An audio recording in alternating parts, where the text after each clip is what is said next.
आज 20 साल गुजर गए हमारी शादी को। हमारी शादी की सबसे अच्छी बात यह है कि जो निखर के आया वो था हमारी दोस्ती का रिश्ता। तमाम उतार चढ़ाव के बाद भी हम एक दूसरे के सबसे अच्छे दोस्त हैं। और दूसरी चीज़ जो एक सवाल का जवाब है जो मैं मनोज को देना चाहती हूँ और सबसे शेयर करना चाहती हूँ। मनोज जूतों के बहुत शौकीन हैं। नए नए जूते उन्हें बहुत पसंद है। बहुत अच्छे शूज़ कोई उन्हें गिफ्ट करता है वो खुश हो जाते हैं। तो मैं भी उन्हें बहुत सारे शूज़ गिफ्ट करती रहती हूँ। वो मुझे कहते हैं ना तुम मुझे मना करती हो और ना तुम रुकती हो, बस खरीदती ही रहती हो। तो शायद मैं इसलिए करती हूँ मनोज ये सब कि मैं स्ट्रगल के वो दिन भूलना चाहती हूँ जब हम सेकंड हैंड जूते मीरा रोड से लाकर पहनते थे। तुम्हें याद है बारिशों के दिनों में उन फटे हुए जूतों में पानी भर जाता था। तुम लोगों के यहाँ जब मीटिंग्स में जाते थे तो कितना एम्बैरेस होते थे। घर आकर तुम रोते थे। तुम्हारी रोती हुई आंखों को भूलना चाहती हूँ। उन फटे हुए जूतों को भूलना चाहती हूँ। शायद इसीलिए नए नए जूते तुम्हें गिफ्ट करती रहती हूँ। स्ट्रगल नहीं भूलना चाहती, तुम्हें मुस्कुराते हुए देखना चाहती हूँ। और आखिर में एक बात, तुम दुनिया के लिए आस्टार हो। मेरे लिए तुम हमेशा से थे। मेरे आंगन का चमकता हुआ सितारा तुम थे, हो और रहोगे। तुम ही कहते हो ना वक्त का काम है ढलना, ढल जाएगा। और तुम साहिर साहब की बातें भी कहते हो ना कि मुझसे बेहतर लिखने वाले आएंगे और तुमसे बेहतर सुनने वाले आएंगे। चलो मान ली तुम्हारी बात, लेकिन मेरी भी एक बात तुम मान लो। तुम जब भी इस घर में लौट कर आओगे तुम मेरे स्टार थे, स्टार हो और रहोगे। मैं तुम्हारी बातों को, तुम्हारी पोइट्रीज़ को उसी शिद्दत से सुनूंगी जब पहली बार सुना था।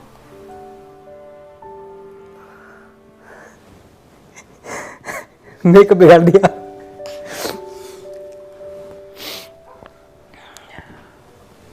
जब मैंने ये मैसेज सुना था मैं भी रोने लगी थी। मैंने और नीलम ने वो वाले दिन साथ में देखे जो किसी को ना देखने पड़े तो अच्छे। तकरीबन 99 में मैं मुंबई आया था और 2000 में नीलम आ गई थी। और जिस काम के भरोसे नीलम को बुलाया था वो चला भी गया। मुझे वो दिन याद है जब, क्योंकि हम दोनों उत्तर प्रदेश वाले, हम दोनों को खाने का शौक, दाल चावल कहाँ नसीब होता था। कई कई दिन गुजर जाते थे। आपकी शादी हो चुकी थी? शादी हो चुकी थी। और हम उस वक्त सपना ये होता था कि यार इस हफ्ते दाल चावल खाएंगे, इस हफ्ते कहीं मिलेगा, कहाँ मिलेगा, इंतज़ार करते थे शायद यहाँ से पैसे आ जाएं, वहाँ से पैसे आ जाएं। कुछ नहीं, पार्ले जी बिस्किट्स खा के ज़िंदगी गुजर रही है, सुबह भी शाम भी। फिर हमने एक दिन एक तरीका ढूंढ निकाला कि हमारे घर के बगल में थोड़ी सी दूर चल के एक दोस्त थे हमारे जो हमारे गांव के ही थे। तो मैंने कहा यार उनसे मिले हुए बहुत दिन हो गए, 8 बजे के आसपास वो लोग खाना खाते हैं, तो 7:30 चलते हैं और टाइम रहेगा खाने का और हमें भी खाना मिल जाएगा। तो नीलम को भी आइडिया बहुत अच्छा लगा, बात तो सही है। तो हम दोनों गए और एक्चुअली 7:30 ही पहुँचे वहाँ। 8:30 बजे के आसपास खाना लगना शुरू हुआ टेबल पे। अब मेरा अचानक ध्यान गया कि इस पे 2 प्लेट कम है जितने लोग हैं उनमें से। हमारा नहीं लगाया, बाकायदा पूरा सबका प्लेट लगा, सबने हमारे सामने खाना खाया और हमें किसी ने पूछा नहीं। और हमारी भी खुददारी ने हमारी ज़बान पे पहरे डाल दिए। हम भी नहीं कह सके कि खिला दो। वहाँ से बाहर निकले पागलों जैसा रोए कि यार दाल चावल नहीं मिल रहा है। दाल चावल निवाले माँ खिलाती थी तो 100 नखरे दिखाते थे, नहीं है माँ तो सारी आनाकानी छोड़ दी हमने। यही रोटी लिए मम्मी पीछे पीछे भागती थी, पीछे पीछे, कभी घी में लगा के, कभी उसके अंदर आलू भर के, कुछ भी करके खा लो खा लो। इसी रोटी के पीछे मैं भाग रहा हूँ और मुझे नसीब नहीं हो रही। तो ये मेरी और नीलम की बॉन्डिंग है। सुख के दिनों की बॉन्डिंग तो पता नहीं कितनी है, पर ये दुख के दिनों की बॉन्डिंग बहुत बहुत अच्छी है। और इसके बावजूद कभी ऐसा नहीं हुआ कि हम एकदम ये सोचा हो हमने कि अच्छे दिन नहीं आएंगे। हमेशा लगता था ये एक यात्रा है, ये एक कोटा है। हर इंसान की ज़िंदगी में ये कोटा होता है सुख और दुख का, हमारा पहले ख़त्म हो रहा है। तो पॉजिटिविटी हमेशा यही बनी रही कि आगे सब अच्छा ही अच्छा है, बिकॉज ये तो हमने झेल लिया, ये तो हमने सह लिया। मुझे याद है ऐसे ही दिनों की बात है, एक बार नीलम को फीवर आया और बहुत ज़ोर का बुखार आया और समहाउ शायद कंटेजियस रहा होगा, मुझ तक भी पहुंच गया। हम दोनों बुखार में तड़पते रहे, ऐसा बुखार कि जब आपको दिन और रात का ही पता नहीं। मैंने तो अपने सेंसेशन भी लूज़ कर चुका था, नीलम का तो फिर भी ढल गया।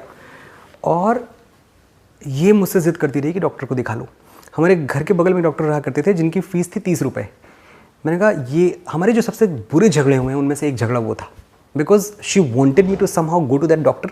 और मेरे साथ ये था कि मैं हिल नहीं सकता, क्योंकि मैं 30 रुपये नहीं खर्च कर सकता अपनी हेल्थ के पीछे, और करूँगा भी कहाँ से, किसी से मांग के लाऊंगा, कहीं से उधार लूँगा मैं, तो उस एम्बेरसमेंट में नहीं पड़ना।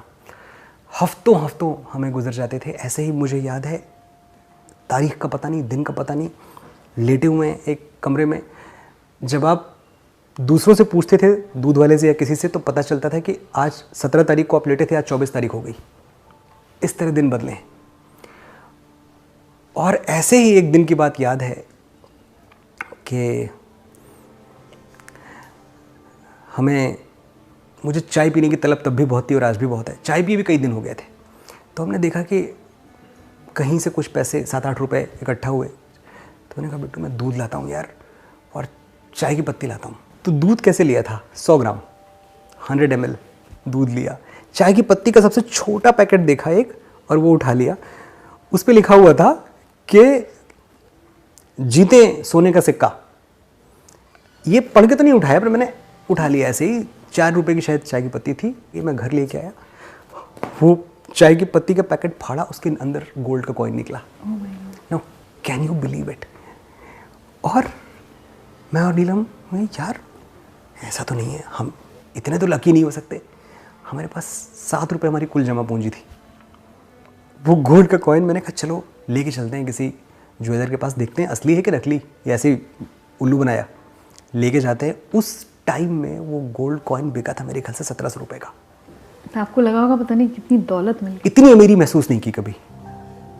वो 1700 रुपये से ज़्यादा पैसे मैं आज तक नहीं कमा पाया। तो नीलम और मैंने चाय पे जो जश्न किया है ना, हमने फिर चाय भी पी है। रास्ते में आते हुए एक जगह, एक कॉर्नर था जहाँ के वड़ा पाव को बड़े पसंद थे। मैंने कहा 2-3 ले लो यार जाके, क्या है मतलब, अब तो अपने पास बहुत पैसे हैं। हमने वो जो पार्टी की, इतनी फिल्मों ने मेरी 100 करोड़ 200 करोड़ 300 करोड़ का बिजनेस किया, बड़ी बड़ी पार्टीज हुई, वैसा झूम के कभी नाचे नहीं, कभी खुश नहीं हुए। ओ हीर मेरी तू हंसती रहे, तेरी आंख घड़ी भर नम ना हो, मैं मरता था जिस मुखड़े पे कभी उसका उजाला कम ना हो।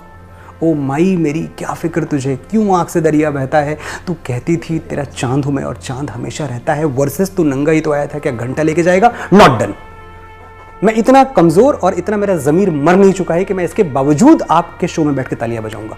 मैं नहीं करूंगा, ये मेरी पर्सनल चॉइस है, ये किसी के खिलाफ नहीं है, ये मेरे साथ है। It's for me, not against anybody. कोई पूछता नहीं है ये बम्बई है, ये वाली बात आप इतना सुनते हो कि ये बम्बई है, कोई पूछता नहीं है। मैंने अपने अंदर ये बात कभी जाने नहीं दी कि ये बम्बई है या कोई पूछता नहीं है। मैंने कहा बम्बई मुझे पूछेगी, क्योंकि मेरे पास कुछ है बम्बई को देने को, हिसाब बराबर का है। मैंने लहू के कतरे मिट्टी में बोए हैं, खुशबू जहां भी है वो मेरी कर्जदार है। ऐ वक्त होगा एक दिन तेरा मेरा हिसाब, मेरी जीत जाने कब से तुझ पे उधार है। वो फुटपाथों वाले दिन थे और वहाँ बिस्तर लग जाता था फुटपाथ पे, बहुत सारे बेगर्स थे उस वक्त। एक्चुअली फुटपाथ पर सोए हैं? एक्चुअल फुटपाथ है, लेकिन वो बुरे दिन नहीं थे। ये जो बेगर्स थे, ये जो स्टॉल्स वाले थे, कोई मेरे लिए शाम को आते हुए जलेबी लेके आ रहा है, कोई मेरे लिए समोसे लेके आ रहा है। उन दिनों जितने दिन मैं फुटपाथ पर रहा, मैं भूखा नहीं सोया। उनके दिल ज्यादा बड़े थे। दुनिया में बड़े बड़े लोगों ने, जिनको सो कॉल्ड बड़े लोग कहते हैं, इन्होंने मेरे लिए प्लेटें नहीं लगाई, लेकिन वो जो भिखारी थे उन्होंने मुझे कभी भूखा नहीं सोने दिया।